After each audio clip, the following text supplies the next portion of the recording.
আসসালামু আলাইকুম ওরহমতুল্লাহি ওবারাকাতুহু। আজ ইসলামের ইতিহাসের এক মহান ও গৌরবময় দিন, বেটার অফ বদর, অর্থাৎ বদর দিবস।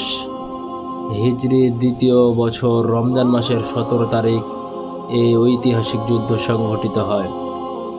একদিকে ছিল মুসলমানদের ছোট্ট একটি দল, যার সংখ্যা ছিল মাত্র 313 জন সাহাবী, আর অন্যদিকে ছিল কুরাইশদের প্রায় 1000-এর বিশাল বাহিনী।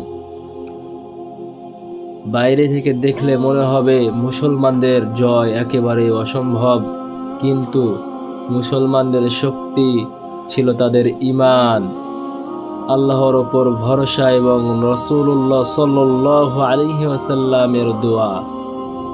এই যুদ্ধে আল্লাহ তাআলা মুসলমানদের সাহায্যের জন্য ফেরেশতা নাজিল করেন। আল্লাহ তাআলা বলেন, তিনি 3000-এরও বেশি ফেরেশতার মাধ্যম দিয়ে আল্লাহ রাব্বুল আলামিন মুসলিমদেরকে সাহায্য করেছেন।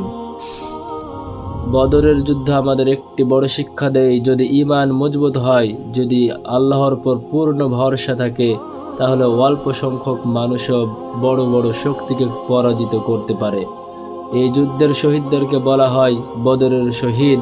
তাদের মর্যাদা ইসলামে অত্যন্ত উচ্চ।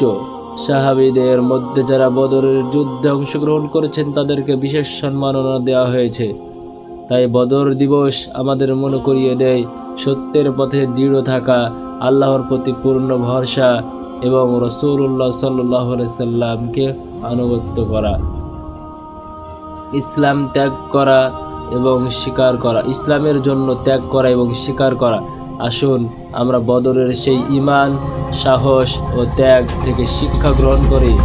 আল্লাহ রাব্বুল আলামিন আমাদের সেই আদর্শকে অনুসরণ করার তৌফিক দান করুক, আমিন।